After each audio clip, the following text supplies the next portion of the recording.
You should check Discord.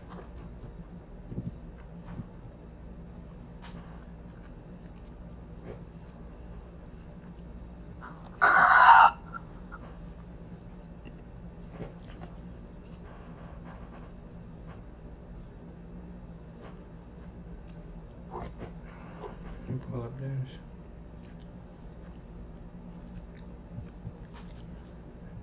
Alright, what's up, guys? It's Meechgraphics here with another episode of the Unpopular Mangaka Podcast. I'm here joined with my co-host. You guys already know him, Jonia. What's up, guys? And we also have a special guest today. I'll let them introduce themselves. Hello, my name is Arcan Knight, and I draw people. Yeah.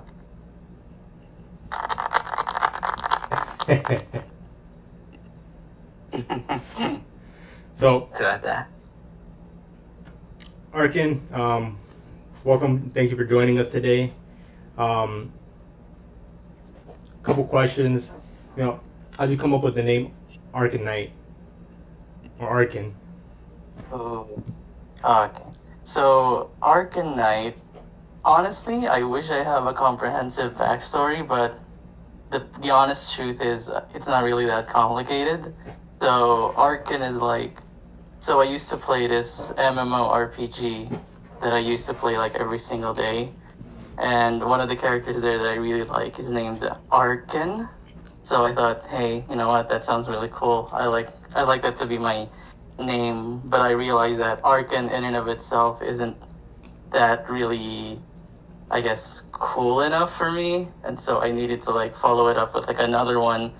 And I was like, what sounds cool? What does sound cool? I was like, Arcan, and then I was like, Knight. For some reason, my mind just went Knight. It's like, okay, Arcan Knight. Okay, that's my name. So that's pretty much it. Oh, you're a night person, huh? Yeah. Are you from Arkansas or no? No, I am not from Arkansas. I live in the other side of the world. So, I definitely didn't check your Twitter to know where you're from.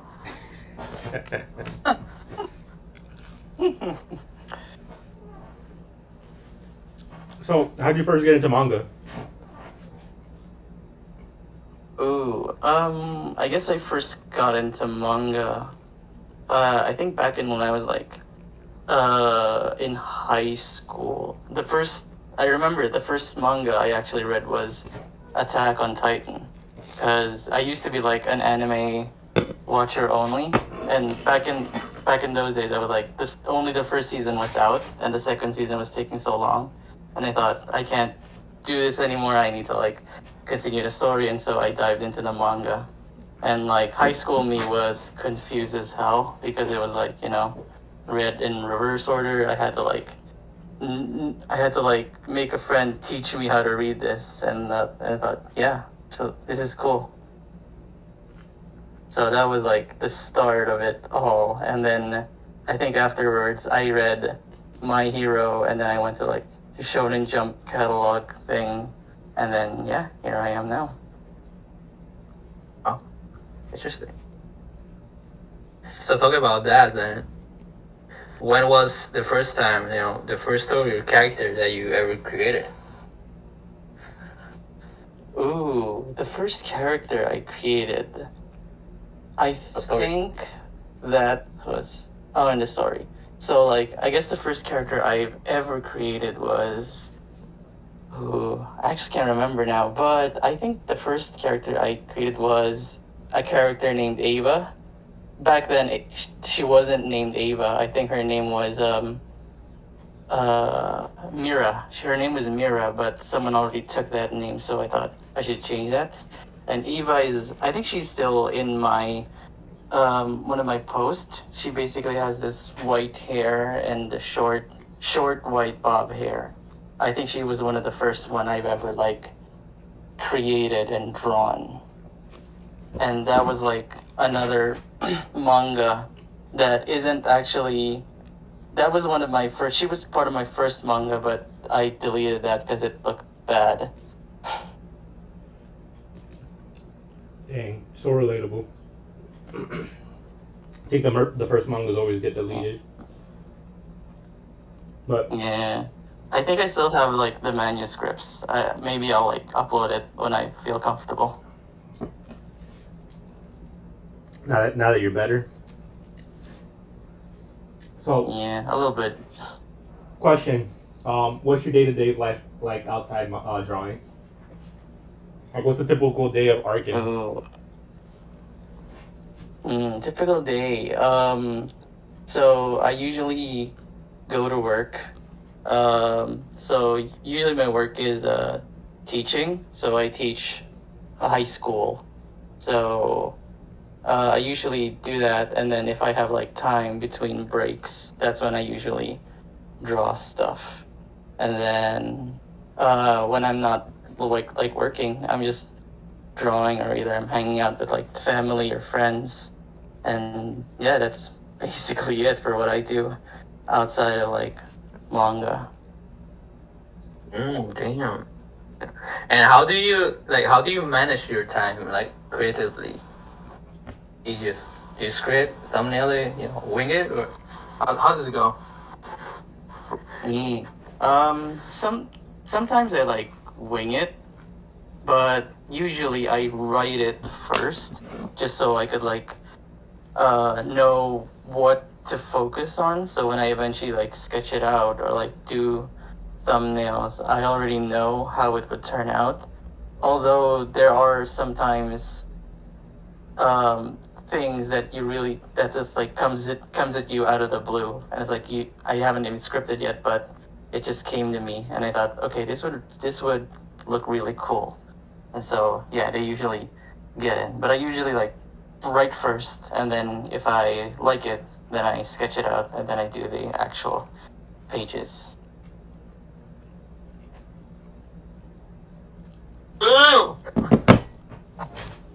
So pretty standard process, I think. Moving in a little bit to, more of Arcan the person. What music do you like to listen to while you draw?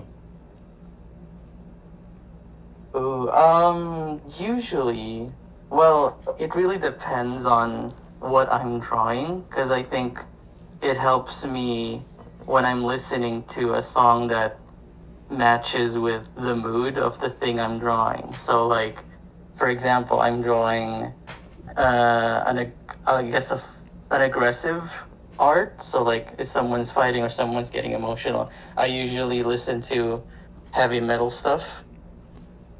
And then when I'm drawing, like, I guess, because I draw pretty romantic scenes, and I think people are gonna hate me for this, but I usually listen to like really corny music, like Taylor Swift or something, just so I could like match the emotion of what I'm drawing. So it's really like, from one side I listen to like heavy metal stuff, and then the other side I listen to like corny mainstream music. So it really depends on what I'm drawing and what I'm like evoking in the art. Nah, that's interesting. That's understandable. That's funny though. I was gonna ask if certain songs genres affect your story, vibe your story, but I guess it does. Since what you were talking about, so I scrolled through your Spotify and saw that you made playlists for each chapter of yours, and I want to know. You have so much like different songs, but do you have a specific artist you really like? A specific artist. My usual go-to is, so I think Con mentioned them. Spirit Band. Spirit Box. I mean Spirit Box. I really like Spirit Box. Their songs have like heavily influenced how I write, especially like one of my characters. So one of my characters is Lucy, and she's pretty much 90% influenced by that band. I really like their songs a lot. Because back then I was like, I don't know how to write this character. And then when I listened to their songs, I was like, okay, I'm getting the idea on how I should write this one. And yeah, I think they're my like favorite, like actual favorite. And then my second one, there's also a band. They're pretty similar to like Spirit Box. Their name is Encore, so they're pretty much like metal band as well. So, other one, cause usually my top artists change a lot, so I can like give you an answer today, and then tomorrow I might have a different answer. I think it really depends on what my mood is or like how I feel in a certain day. Interesting. So, Very. outside outside of manga, what inspires you? Like movies, games, books. Like, what kind of other media inspires you? Ooh, I think a lot of stuff actually. So movies, I'm actually into movies as well. I used to be a huge film buff when I was like in college. I used to like watch a lot of indie stuff, a lot of like film couture stuff. So one I especially like is actually he's still one of my favorite film directors is Christopher Nolan. I really like his whole stuff. Yeah, Oh, I think I watched every single movie he made. You know, speaking of that, I actually just watched what is it? I think Interstellar. Did you like that one too? oh, that's a good one. Oh yeah, I like Interstellar. That's one of the few movies that physically made me cry, and I'm not like ashamed of admitting that. He's like one of the goats for real. And I wanna ask. You know, it's really, good. yeah. What were you saying? Yeah, sure. No. I was like saying, you know a movie's good when it actually made me cry. Oh yeah. Oh, I guess you like films and stuff. Because I really love Nolan as well. Does you ever translate like that influence into like panel style or painting? Oh yeah. Cause most of my composition knowledge comes from movies. You know how a scene is shot, how one evokes an emotion. You know, if you want to make a character feel powerful, you shot from like from down. I can't remember the name, but yeah, you shot the camera isn't down in the character. But yeah, I think my basic composition or like panel composition comes from movies, and then I built that off in manga. But yeah, that was a huge influence on me creatively. So now diving into a little bit of how you work, what kind of tools do you use? Are you digital, traditional? You explore different brushes. Like, what's your arsenal looking like? Well, mainly the tools I'm using so it's digital. So I used to start it with traditional. So like most artists, you with like no money and all. So I started out with traditional. So I started that out with that, and then I moved to digital mainly because I thought like I was gonna upload my stuff online. That was the plan. So I thought I should use digital as well, but I don't really like how digital drawings look like. So I usually tweak my digital pens or brushes to make it look like they're traditionally drawn. Because I don't like that smooth line stuff. And so the brushes I use actually is pretty random actually. But I think so. I use Clip Studio Paint. I just grab every brush I like, and then I just test them out and see if they work for me. So I usually have like for line art, I use one type of pen, digital pen, and then for the others, it's like if I ever need them, I'll use them. But I mainly use one pen, and I'm like comfortable with that. Mm. Do you consider yourself like experimental? The brushes and everything.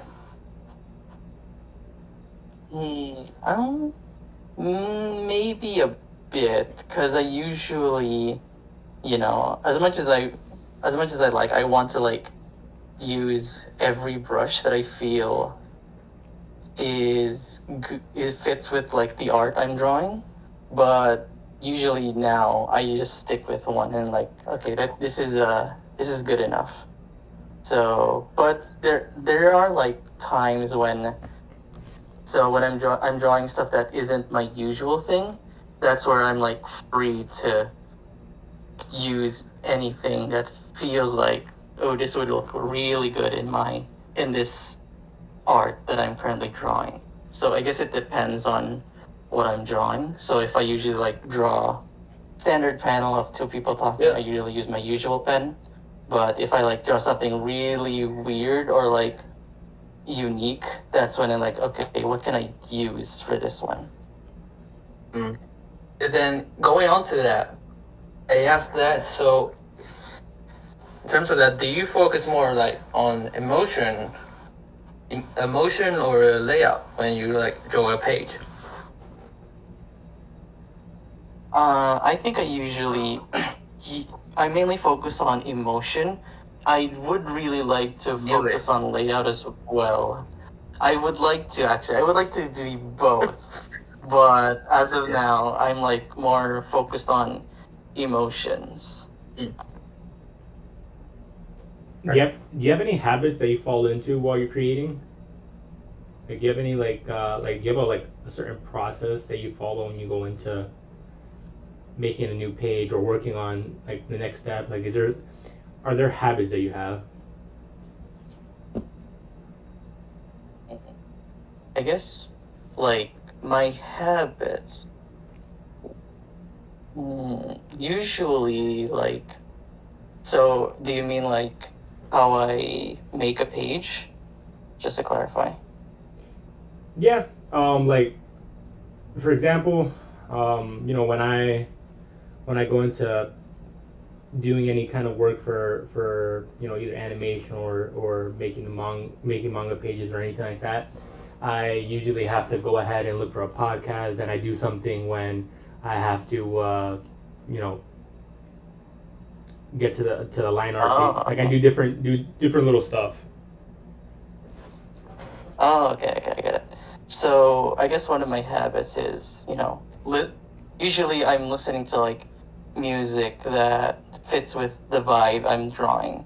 But most of the time I also listen to probably a YouTube video or a podcast, usually focusing on art. I like listening to like artists talk while I'm drawing. I think there's a certain energy that they transfer creatively. So yeah, I actually like I don't know if it's like a good thing or I think it's a bad thing, but I can't usually draw unless I'm listening to something. I can like maybe I can listen to like noise, but I can't like draw in silence. Like I need something to listen to before I start drawing. That's interesting. Wait, you said podcast? Yes, podcast. Like the Unpopular Mangaka Podcast. Dang. Oh, maybe that's why. Alright then. Moving on to that, I guess they're probably going through a lot of probably maybe like creative blocks or burnouts. How do you push through them during your process? Creative burnout, yeah, that's a feeling that I usually have like once or twice a month. The usual thing that I do to break out of it is basically just reading manga. That's usually an effective way of me, or like consuming anything that's remotely like creative.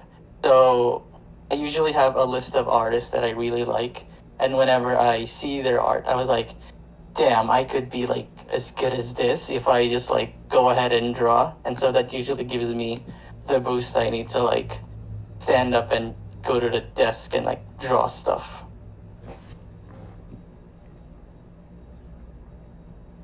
Respectable. I would do that too. Yeah.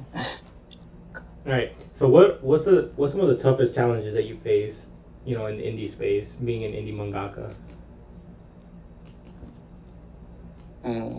Well, probably the toughest I have is, so in the indie manga space, because I don't think we have like, I guess I don't know how to put this, like a central thing that you usually focus on. So, indie manga is pretty diverse, and that's a good thing. But like, there is no like, one big place where you can hang out. It's all scattered and all around the place. True. And so you really have to like find your, I guess, niche or place where you can fit in. So, like if, for example, we don't have like if in the gaming space, you have people that are big and where you can fit in. Like if you like this kind of genre, that's where you go. Or if you like RPG, this is where you go. But in the indie manga, you can have those as well, but it takes a while to like find that specific niche that you think that you would fit in. Because I think that's especially like for me starting out, where I don't really know where to go, because like the stuff that I usually do is pretty bizarre. So it's hard for like find somewhere that people will like it. You don't know if people will like it, you don't know if people don't, and it's something that you really have to like, sometimes you have to like experiment with, okay, do these people like what I do? And So it's kind of like finding your people, you would say. Like finding your audience, finding your group. Damn. Yeah. And has this affected the way you write or draw? I would want to say no, but honestly, yeah. So even if your story is very original and very unique, I think there has to be like somewhere where you kind of have to like make it recognizable to others. It's not really like you're sabotaging your own work, but more like catering just a little bit to the people that usually would potentially like your stuff. So you can be like very original and very unique, but somewhere down the line, I think you really have to like make it a little bit recognizable, even just for a little bit. Cool.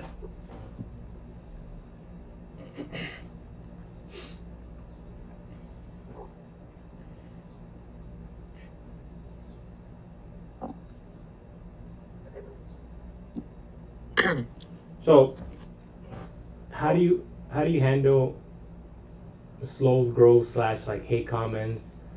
How do you handle the stuff that will negatively affect you? So for like small growth, I don't really mind that as much. Like, there are days where like, oh, it could have been, I upload a really good art that I spend a few days on, and like, it's gonna get like 0 views or anything. So it really affects you, but most of the time, it doesn't affect me as much, because the only thing that I'm really like drawing for is mainly myself, and maybe the audience is secondary. But there are days when like you can't really help but feel like, ooh, I really spent a lot of stuff on this and it gets 0 views. But yeah, I think it's just motivation for you to like get better, maybe reach out a few places, and then socialize with people as much as we kind of hate it sometimes to socialize with people. But yeah, I think that's part of the I would say business of what you're trying to do, especially in indie manga, where you can't just upload your stuff online and expect 100 views. You have to for you to meet people, you really have to engage with other creators as well. For hate comments, I usually don't receive that much, although sometimes I do.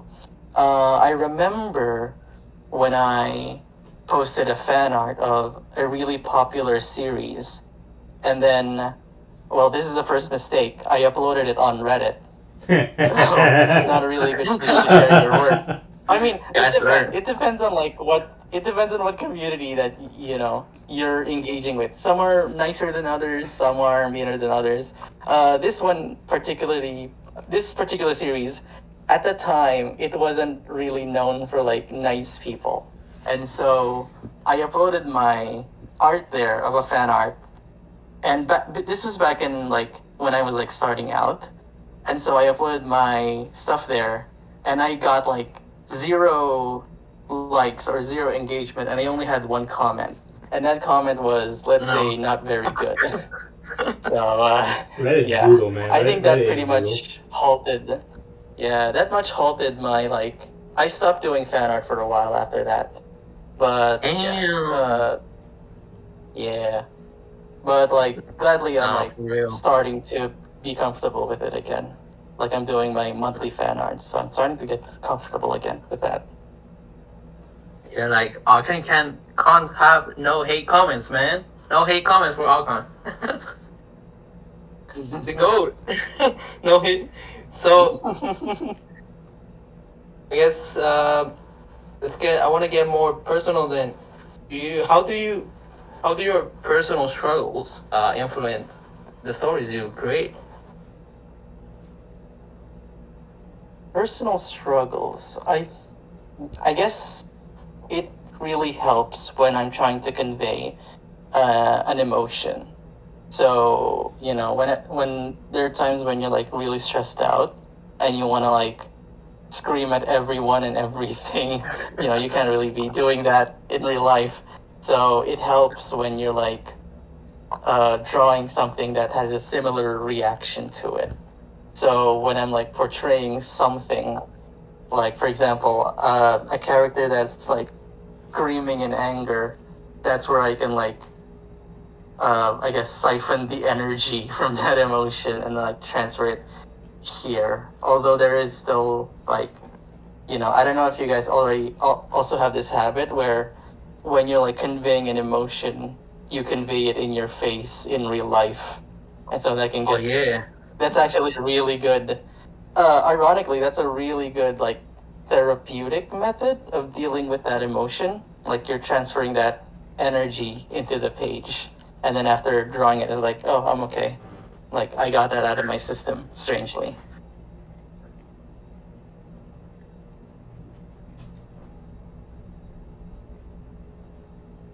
That's pretty interesting. All right, here's a little bit more positive question though. If you had an unlimited budget, what are you doing with your series? Ooh, okay. So unlimited budget, huh? Unlimited. Unlimited. I guess unlimited. Okay. Unlimited. All the money. I guess two. I would want two things. So number one, I would actually want a company that basically publishes indie manga, physical stuff. I pretty much I guess Shonen Jump, but I guess a much more healthier space than Shonen Jump. And then I'd basically make that and have every major country have that at least one company, so that artists have a space to make their stuff. And then the second would be, I guess a lot of people already answered this, an animation studio that pays well and has take care of its animators and stuff. Oh, that's gonna be hard, huh? It's gonna be hard. Well, yeah. Well, yeah. Basically, just making a space for like creators. You think part of Pretty that? ambitious, huh? You think part of that comes from the fact that there's kind of a lack of space right now? That you kind of want to do something like that? Yeah, that's one of my influences as well. Like, as part of my experience where, first starting out, I didn't really know where to go. So that's one of my early struggles. Like, where do I fit in? And so I think having that would be like, people will have like a goal to achieve too, or they can find a place where they can, start out and try to reach. I think that's very important, especially for like artists who want to be professional and make this their job essentially. And so I think that would help a lot. Mm. I want to get back to you mentioned the animation, right? I want to know which animation, if you could choose, or style you want for your story. Ooh, okay. Legendary question. Yeah, legendary question. So I actually have two. I have two. I guess number one would be MAPPA, but I would want the animators to be treated well and Ooh. healthy and not like locked up in their studio. That would be like my condition if MAPPA wants to animate my stuff, maybe eventually. The second would be, this is not a usual pick, and I kind of understand, but I do want PRO Films to do my work. So if you guys don't know, Oh. PRO Films is responsible for the recent Bleach anime. And so I really like their stuff, mainly because the things they do in there are pretty cinematic. Like, even though two characters are just standing there, I like how it looks like a movie. And like, opinion, like, this is my opinion, but yeah, they're like, animation isn't that as good as others, but the way they do these shots, the way they do the effects, and like how certain colors really pop up, I would think that would fit really well with my stuff. Yeah. Although if I do have like a choice, I I don't really have like a specific studio. Instead, I want like a specific custom-made team to like Oh, head dang. the adaptation. So like, this is weird. I already have like a list of director. I already have a composer. I even have like key animators. Okay, I want this guy. I want this guy. It's weird. Oh yeah. But Nah, it's cool. as I usually do. The things you do when you're like really bored. I think that's very valid. I think It is valid. it's pretty well known that there's certain animators that are responsible for animating the parts that you think, oh, this studio is very good for this, when in reality it's the majority because of certain directors or certain key animators. Yeah.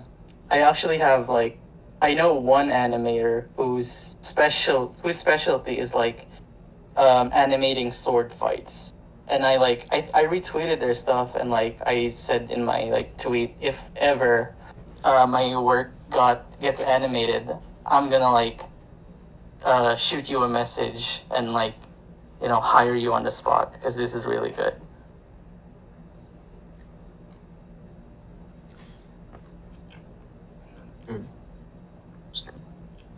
So, story-wise, it's gonna be a little bit more personal. What kind of impact are you hoping to leave on your readers when people finish reading a chapter of Firecatcher or the entire story? What are you trying to get through to the people?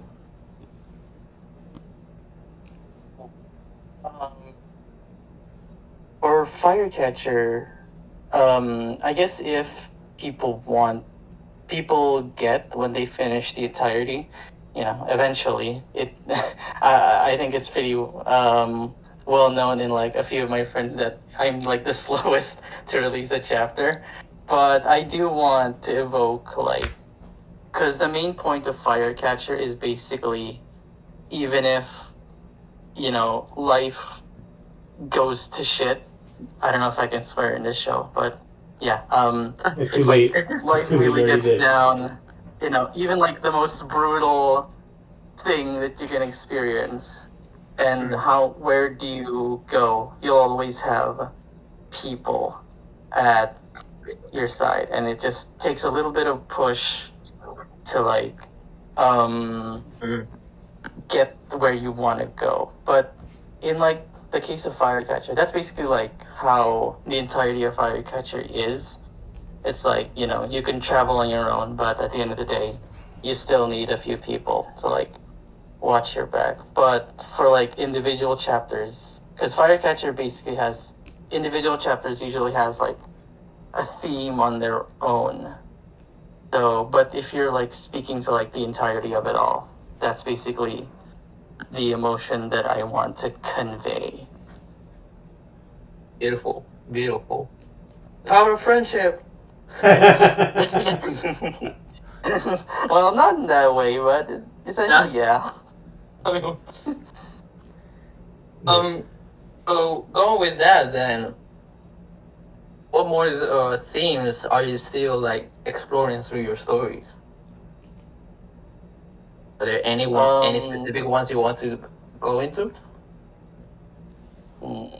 Any specific theme? Oh, actually, one of the major stuff that Firecatcher does is there's certain grayness to the characters. So like a character may look evil and like horrible, but there can be like times when, oh, this is actually not that bad of a character.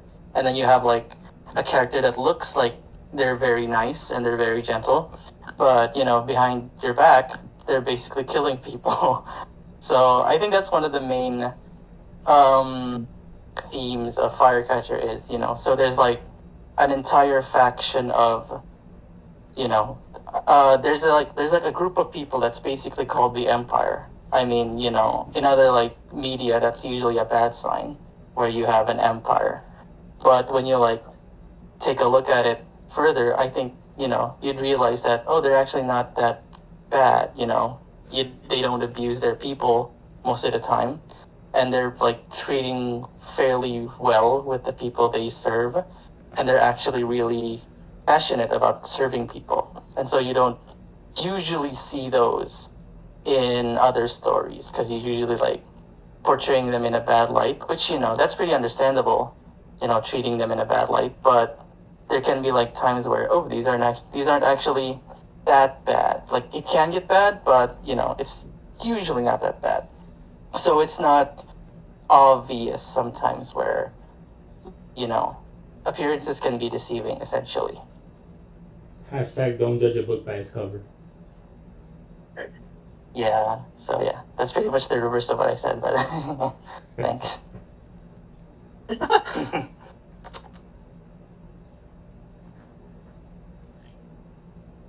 So, outside of Firecatcher,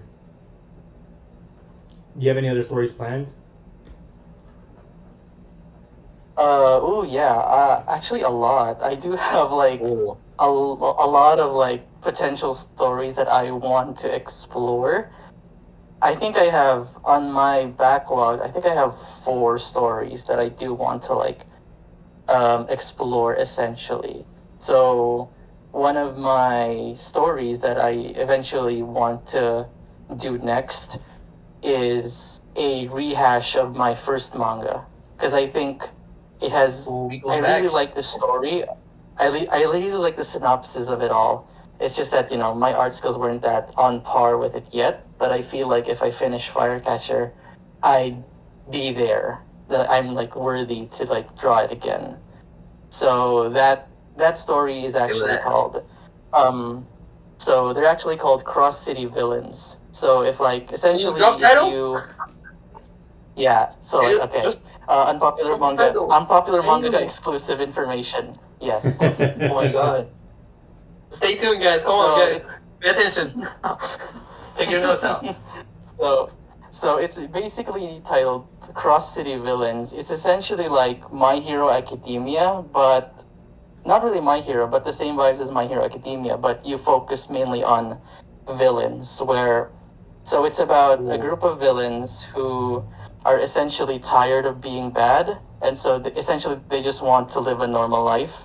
But since they've made a lot of enemies back in their, villain life, they can't like escape it all, and so they have to like struggle with the actions that they did in order to live the life that they wanted. I'll read that. 100%. Yeah. Yeah, that was actually my first story that I tried, and I think I drew the first few chapters and then I quit because it looked bad. And you said you deleted it? Mm-hmm. I deleted it off online, but I think I still have it somewhere here. I don't know if I deleted it as well, so I guess I'll have to check it out. Yeah. But yeah. And then I have one other story. I guess I'll share this one other story as well. This one I actually want to partner up with an artist because I feel like this would be too much even for me. So I do want to partner up with an artist for this one. So I don't have a title for it all, but it's essentially, it's basically like Soul Eater if you mix it with Little Witch Academia. It's an interesting combination. Yeah, it's pretty bizarre as well. I don't have like the story information yet because I'm still writing bits of the lore there. But I do want to like pair up with an artist for this one because I feel like this will be too much for me to draw. That's fair. We got any dates for it? For all the stories or no? Oh no! Unfortunately, no. I'm still busy with like Firecatcher, so I'm gonna have to finish this one first. How long are you thinking of dedicating to? How much time are you think you think of dedicating to Firecatcher?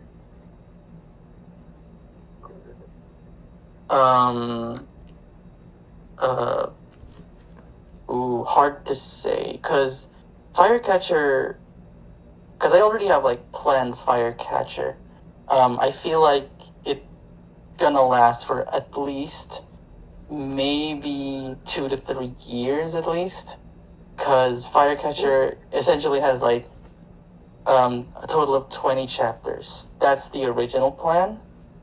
But if I ever want to pick Firecatcher up again, I could, because I don't want to spoil it, but the ending is, it's okay enough for like if I don't want to pick it up ever again, it's a fine.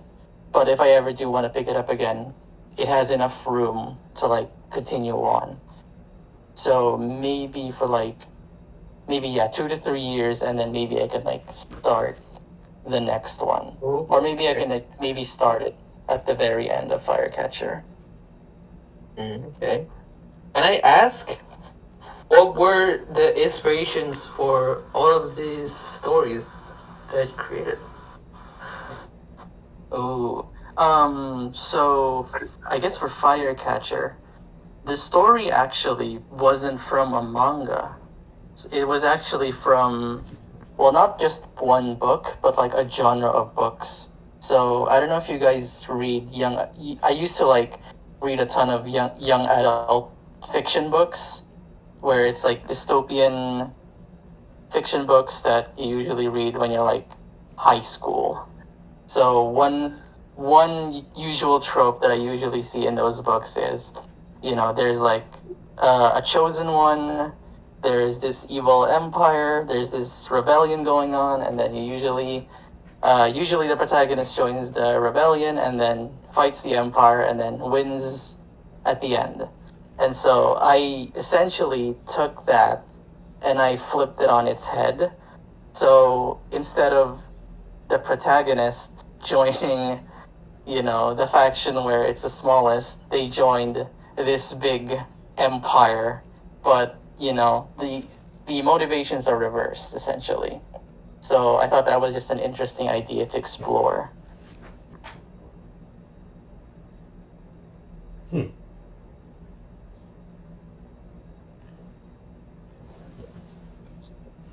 How much time did the live go?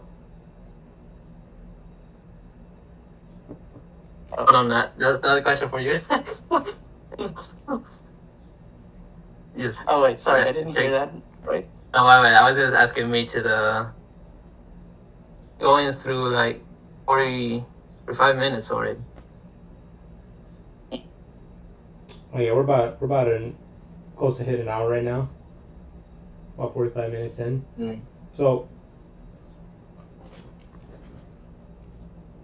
where can people find your manga? And where can people find your work to read? Where are you publishing your work? So Firecatcher is published on, I think, 4 websites, so I think that's way too much, but so Firecatcher is on Global Comics. I mainly use that for like the links. It's also released on Manga Plus Creators, and then I also uploaded it on Namikami. I don't know if that's well known, but I know that place as well. And then I also have it on Show Me. So speaking of Show Me, yeah, Kippy is also there. Hi, Kippy.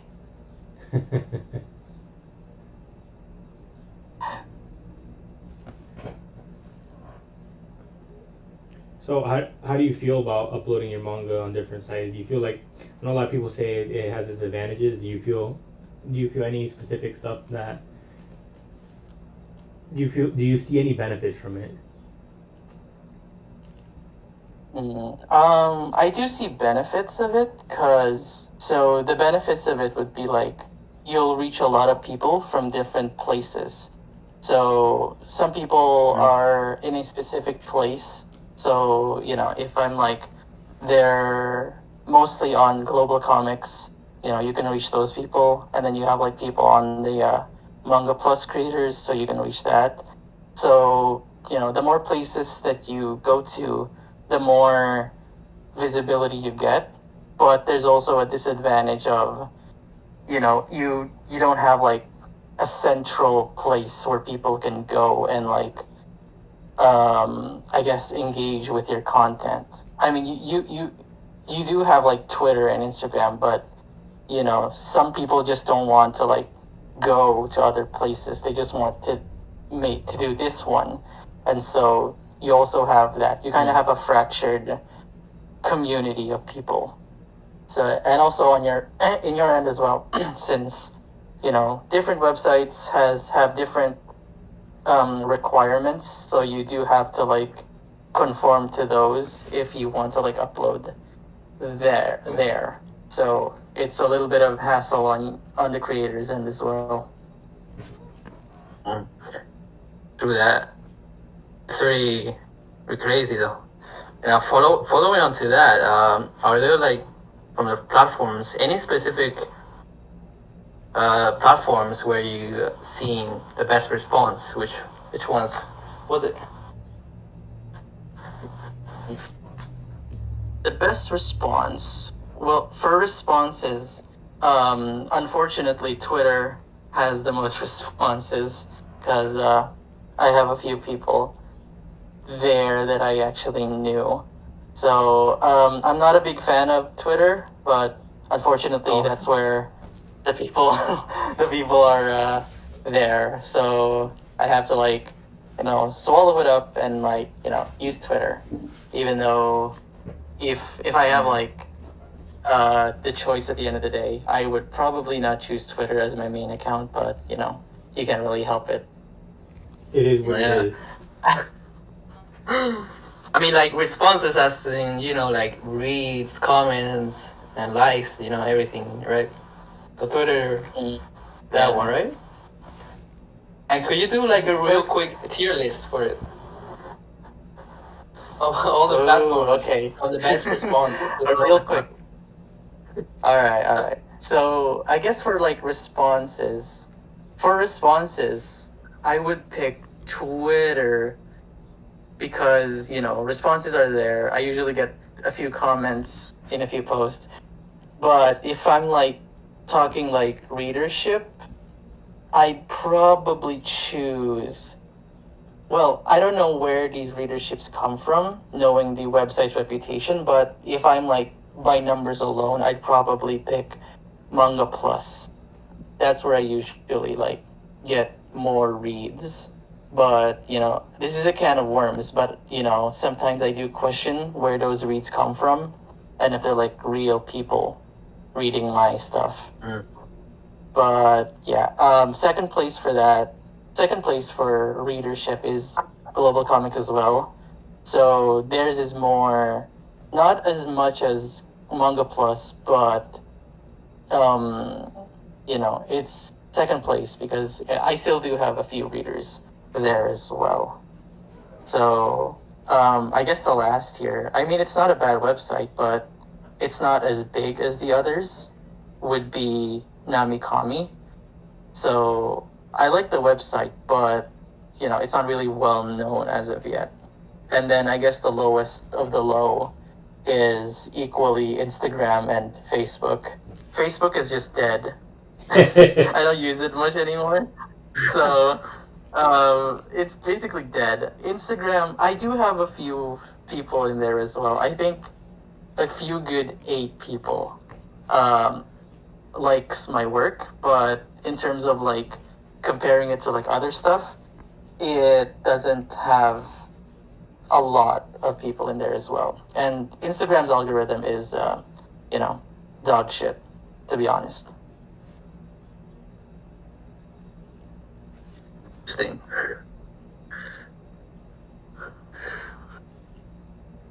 So, Yeah. who's your favorite character right now that you're writing? Ooh, 'Cause I know you do a lot. I follow you. Yeah, I follow you on lot. social, so I see you constantly posting different characters. But who? You gotta choose one. Yeah. Probably. I do enjoy actually would Be like be top 5 or something.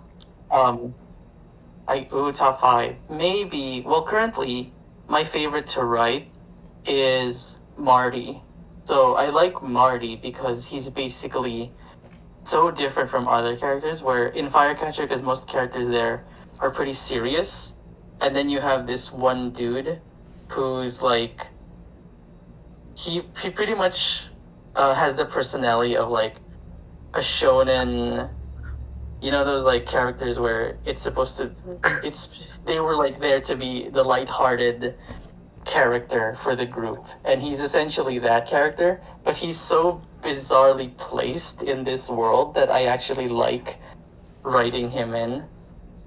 And so yeah, I feel like I really like Marty a lot. And I guess second place would be Lucy, because she's the protagonist, and Of course. it's pretty well known. It's pretty well known that I like to make her character suffer a lot. I don't want to spoil anything yet, but she goes through a shit ton of stuff, and I kind of do feel bad, but I can't deny that I like placing her in those kinds of situations. Aw. I'm not gonna lie. I could have sworn that by looking at your accounts, Lucy was your favorite. But see, that's why we're here. Yeah, me too. That's why we're here. We gotta know. Well, Arcan. So, who's number 3? Ooh, number 3 is probably actually my profile picture right now. So this character is actually the Emperor. His name is Arcus. So he's pretty much the Emperor he's pretty much the boss of Lucy. So he's also so bizarre because, you'd expect the Emperor of a kingdom to be like an old wrinkly man in a hood. You'd never expect him to be this young, and some people will actually say he's very pretty. You never expect him to be like that. And his personality is also very interesting because he's essentially like he acts like a funny character, but when the situation calls for it, like he can get pretty serious. Like he's willing to do anything he wants, but at the end of the day, he's just some guy who wants to like crack a few jokes and be like the joke character. But if you like make him angry, that's where you see the other side of him. Wait, how was it? Arcas, you said. Yeah. Wait a minute. Hold on. Arcas and Arcan. Oddly similar. Is there a correlation here because of the pretty? I actually have that idea, but no, they're not very. It's a coincidence. Sadly, it's just a coincidence. Because one of his thing is, his like whole family, his family's name always starts with an A.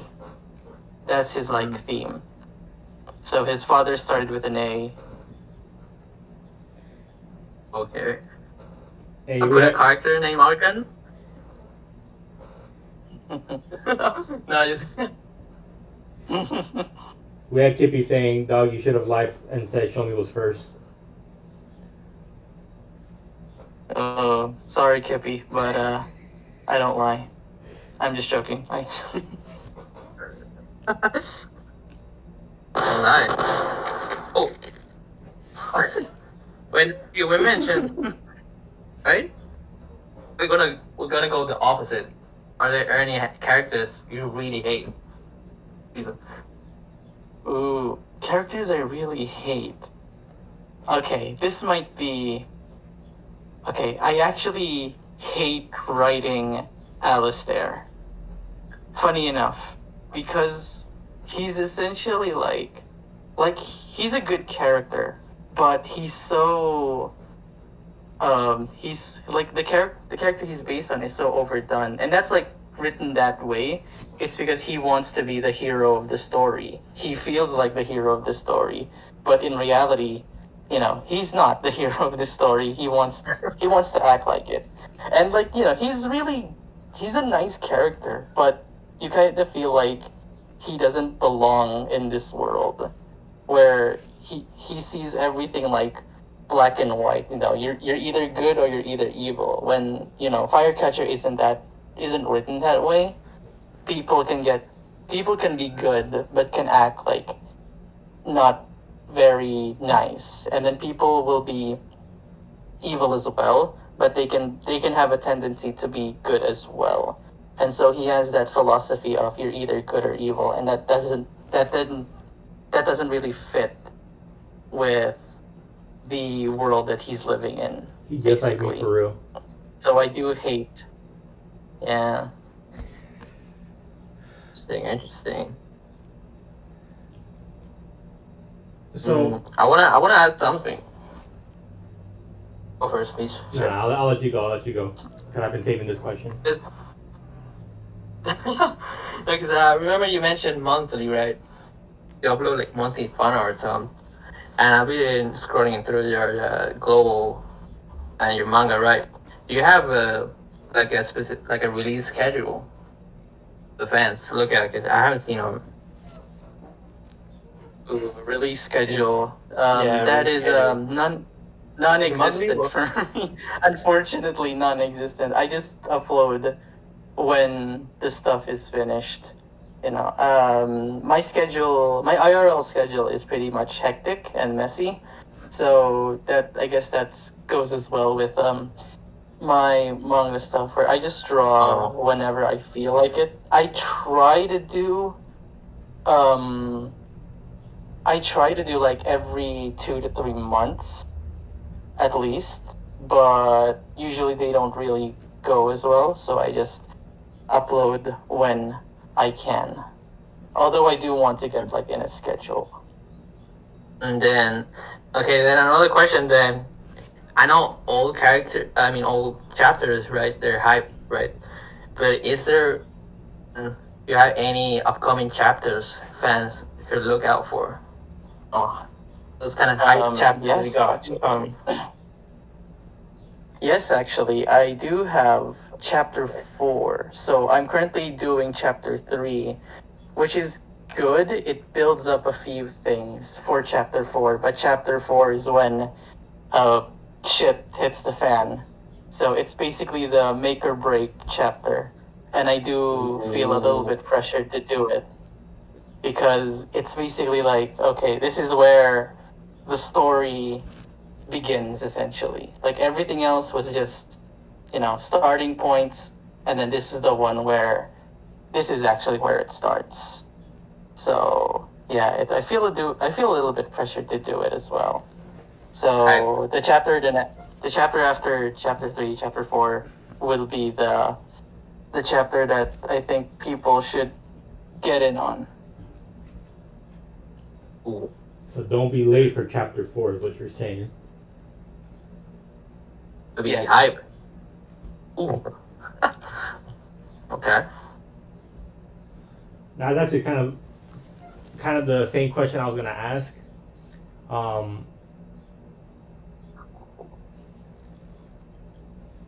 Just because creating stories is a process, and we all know. Similarly, there's always that one point that you want to kind of get to. Especially reading Firecatcher, it does look like more stuff's gonna happen and stuff is being set up. But to kind of piggyback off that question, I see you draw like a lot of what I would say kind of like post dated art, in the sense that it looks like it's future stuff. Is there, in what chapter is probably like the most, how would I say it, event that you're most excited to go ahead and draw already? I guess chapters. The most I want to draw is actually chapter 6, because so basically Firecatcher is starts with like two, I guess, two two specific events. So chapter 1's to 5 will be focusing on the child version of the characters. So they're basically children in these chapters because that's basically where their backstory is told. Mhm. And then chapter 6 is where the story gets time skipped to their adult versions. So this is where they're actually in the middle of the war in the story, and that was like hinted at I think the second page of chapter 1, where they're adults already and they're fighting, and chapter 6 is like the start of where that begins. Chapter 6 basically starts with like a big fight scene. I think that's the first big fight scene of the series. So I can't wait to do it, and I try to like do it as well in my like art, where sometimes I just can't help it. I'll just draw their adult versions because I just can't wait to like draw them in this specific chapter. Interesting. I want to add on to that. So, May 20, you tweeted out lots of things happening behind the scenes. Can't wait to share them with you guys soon. Are you meaning that chapter 3 is coming soon? Or was that talking about chapter 4 and 6? Or what's that on about? Okay. So a lot of things. So chapter 3 is part of that, but also, well, part of me being here is also part of that. So pretty hype. And then for that one, I actually, well, I don't know if this is like shameless self promotion, but I am building up a Go YouTube ahead. channel as well. So Ooh. I do want to like have that as well. So I don't know if you guys saw those, but I do have like a post where I want to do a video highlighting a few indie manga that I think are really cool and that people should check out. So part of that video is essentially me doing a short voice teaser for those manga. So basically, voice actors will be involved where they're like voicing the characters of these manga because they're not really big enough for anime adaptation. So I guess the next big thing would be having a voice actor voice these characters. I think that'd be cool Hype. to see. Yeah. And then I put out a Shit. post where, okay, I'm looking for voice actors to try out for this video. Does anyone want to help me? And then overnight, I think I have like 20 voice actors messages me like, oh god, what am I gonna do? Gotta do interview, no? Yeah. I also have like this one thing I've been planning on. So I do want to like speak to creators and I just talk about their basically their process and how they started out and what these specific chapters and what they do. It's basically so I guess it's basically like the Unpopular Mangaka Podcast, but the difference is it's not really live. It's more on like recorded and stuff. And yeah, it's basically just I'm just creating a space where the creators can like nerd out about their creations because they don't have the chance to like vocally say or like nerd out what they created. And so I was gonna be like, the specific questions is like, ooh, this chapter, this character said this. You wanna explain that to me? And I'm just like letting it rip and like, come on, just tell me everything. It's like, basically just a chill conversation between me and some other creator. I think that'd be really cool. I'm down. Yeah, Maybe those are like in process. Yeah. Sure. I think you guys are already on the list. Don't worry. Oh. You heard that, Meech? We're on the list. Guys are on With the the voice short actor. With the voice actor, I mentioned interviews, right? So this it's like with the first minutes of the podcast right here. And you also tweeted out something about an interview at a dream job. Do you get the job or no? Not yet, sadly. I think it's gonna take a while. So hopefully. What was the dream job? I wanna know. Basically the dream job is it's a teaching job, but the difference is I get to teach like art stuff. So I applied for like an art teaching job. And so I feel like that'd be so cool. And then the benefit of this as well is basically I don't have to like create or like make anything. Everything is like built already and I just have to like, okay, you have to read this and then you teach this and then, you can just go do whatever you want. And it's really good and I hope it does bode well. I really hope you get it. Much luck. Yeah, I also hope you can get it. Yeah, thank you. If I do get it, I probably have a schedule now. Let's go. Fine. That's pretty cool. So it sounds like you're pretty interested in help building the space. As far as like a space where creators feel like they're welcome, they're I would say kind of being heard. I know you kind of went through it a little bit earlier, but what's really the driving force between wanting to do something like that?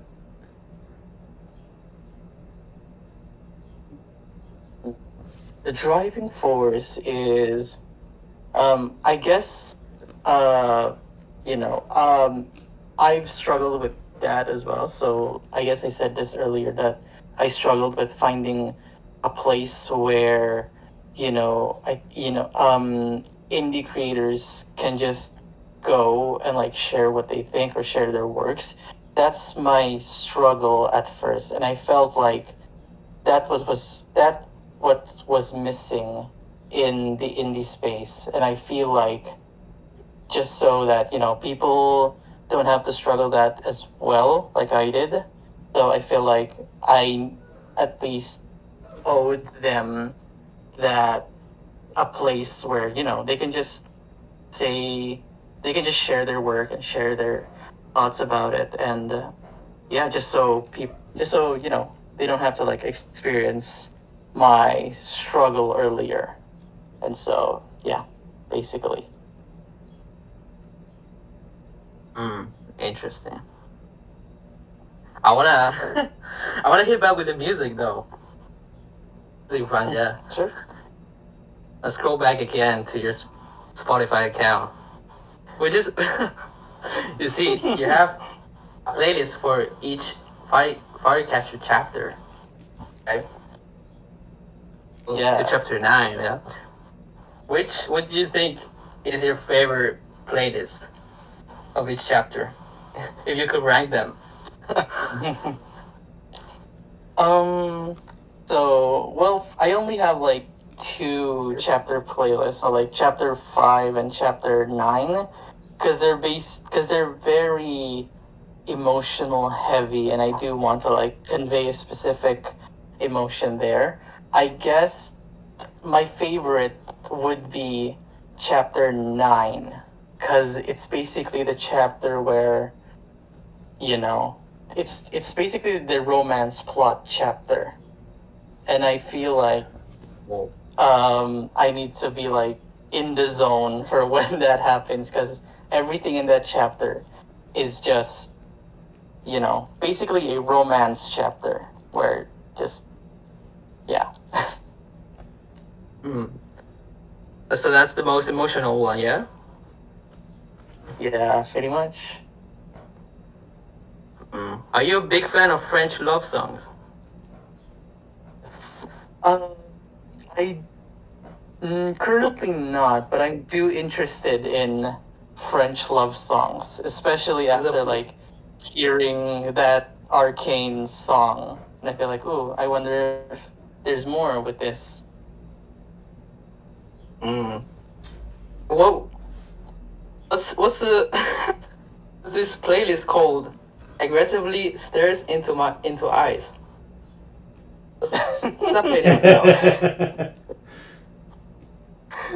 Yeah. Oh damn! I'm getting exposed online, bro. Okay, so that's basically like a very romance heavy playlist. But yeah, because I also do like art of two characters, so I'm a you're a huge. It's weird having a fan of two characters that essentially you created, and I feel like they're just cute.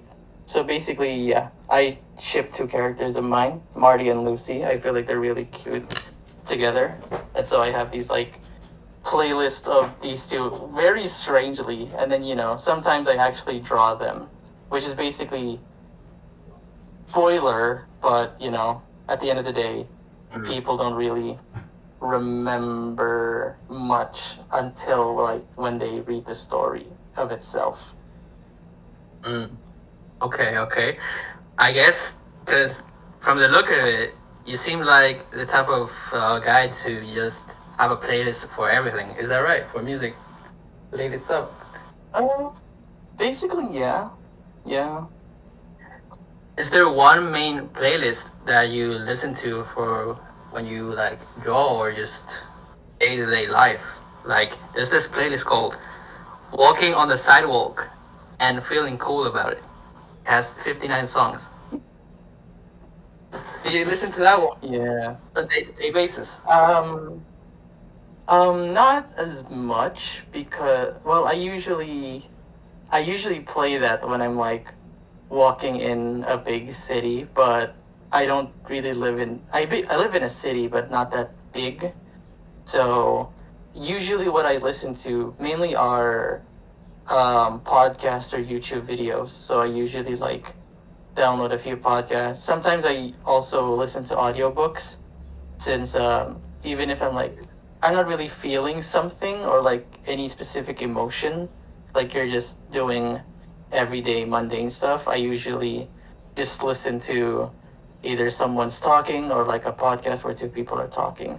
I feel like it helps me become more productive in my day-to-day stuff. And even if like I'm just drawing like a normal panel where there's like nothing really big is happening, I usually just listen to like either a YouTube video or like a podcast. Okay. All right. Interesting. I got a question because I wanna ask it before we move on past the music questions. What do you think is gonna be the reader's favorite playlist? Like, what are you anticipating to be the one that people go back to the most? I feel like people will like the Lucy playlist because that's more because Lucy is basically like an introspective person, not much of an extroverted person who likes to talk to people, and that specific characteristic mirrors her playlist a lot. So in like my Lucy playlist, it's all songs about introspection and self-reflection. Although it is heavy metal, so you get a lot of loud music and instruments. So I think that also reflects her personality as well. Like she can be very aggressive, but at the same time she can also be introspective and self-doubting. I feel like people will appreciate her character more by listening to her playlist.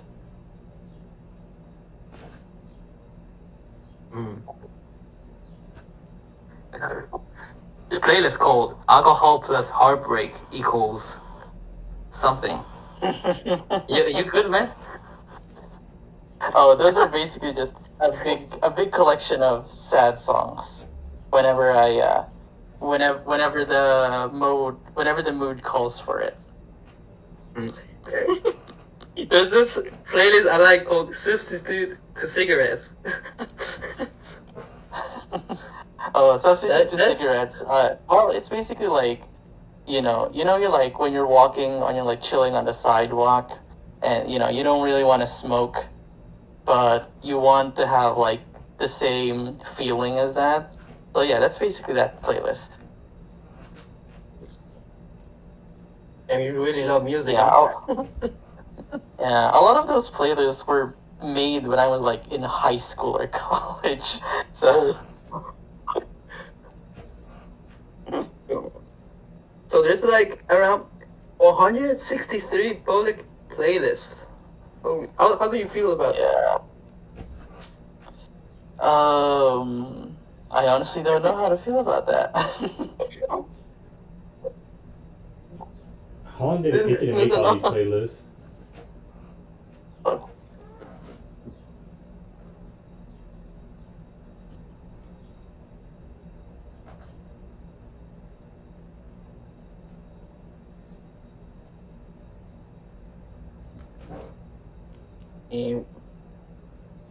Everyone around here.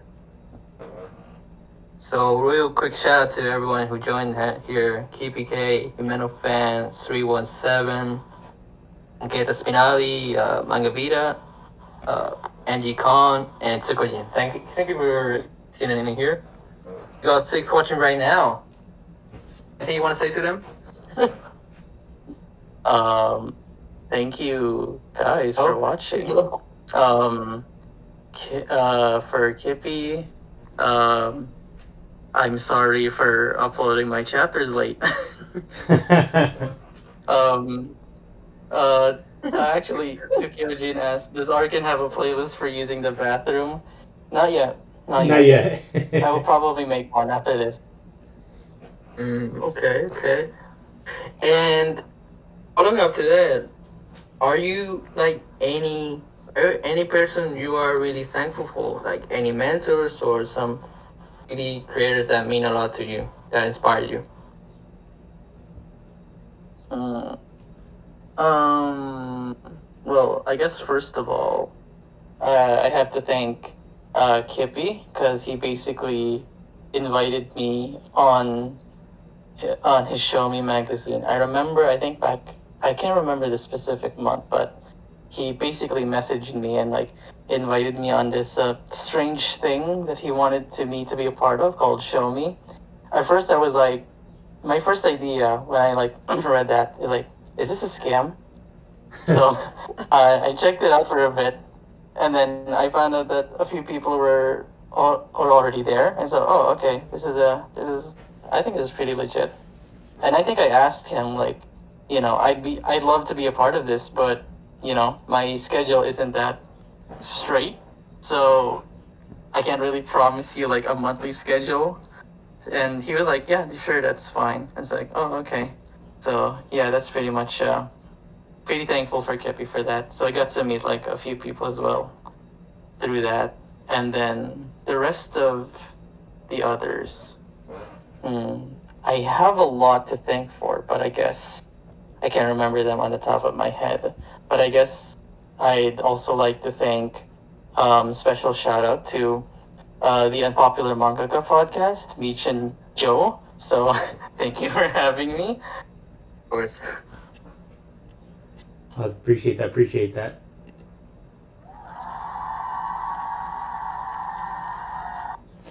So, since we're kind of getting close to the end of things, one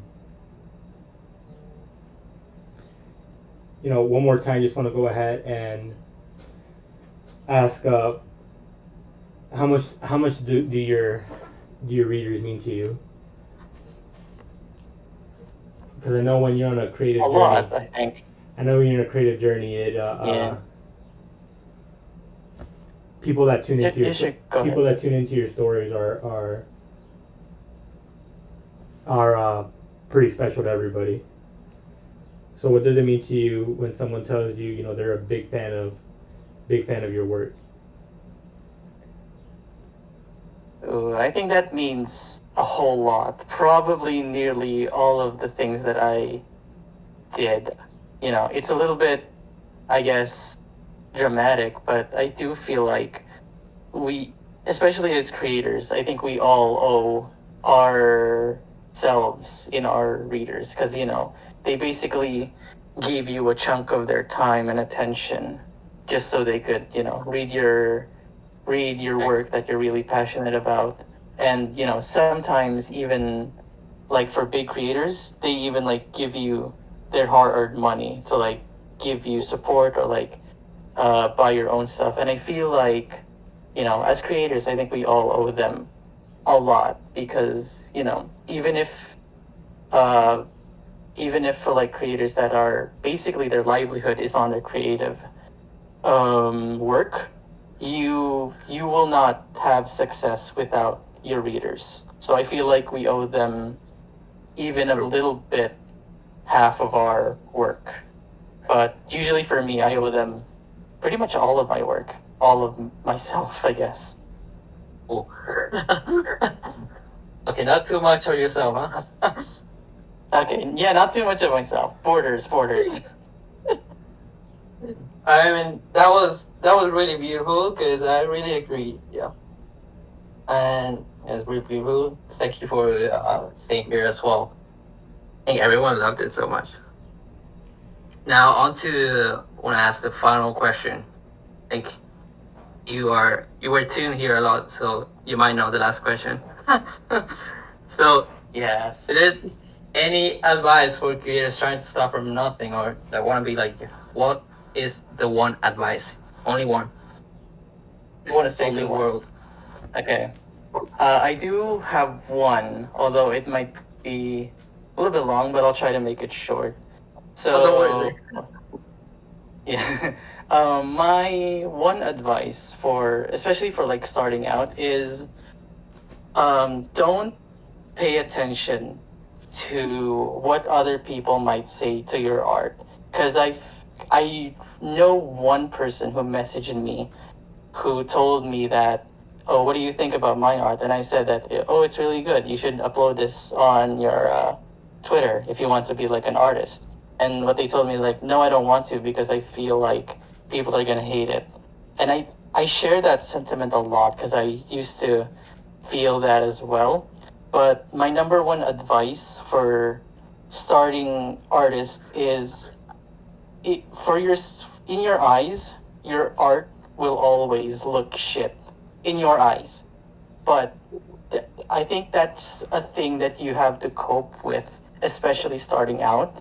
Because to be honest, I didn't really like my art until I was like way over 3 years of doing this. After like 3 years, I was like, oh, I actually like this. It's art now. And so when you feel like you want to post this, but you're very afraid of, you're scared of what people might see your art, like, don't give a shit. Like, the worst thing that they could do is ignore you. I don't really think that people are willing to make their energy to like make a mean comment. And if they did, who cares? There's always a block button in there. So when you want to upload something, when you want to show it off, show it off. Don't even think about other people's perceptions on it. Hey, that's great. The sound effect. That's great advice. Here.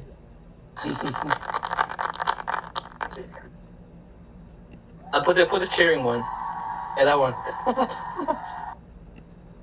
I need the special one for Arcan. So that was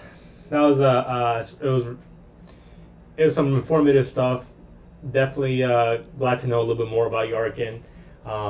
Like I said, I've been following you for a bit and learning more of these things. Learning that you have a playlist, like an entire playlist out there, was pretty cool. Yeah. But just wanted to say thank you for stopping by and joining us on this podcast. In case you guys didn't know, Joe linked Arcan's work right there on Global Comics, and pretty much a bunch of his links up there in the chat earlier. Joe, if you could put that again one more time. Yeah.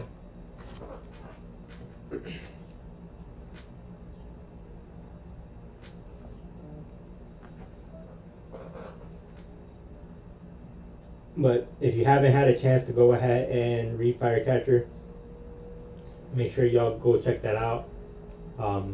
Great story. And I'm pretty sure that he's going to have more to come soon. Once again, Arcan, just want to go ahead and thank you for stopping by. And look forward to hearing from you again. Thank you. We got very Thank you for inviting me. Into Arcan, huh? Into the next chapter soon, huh? Oh yeah, any Very soon. date on the next chapter before we head out? Probably. It'll probably be out, I think, by either July or August. Probably. So a summer of Firecatcher. Yes. Let's go. Well, you guys heard it here. It'll be sometime this summer, so be on the lookout for that. But this was another episode of Unpopular Mangaka, the podcast, and appreciate everybody that tuned in. Till next time.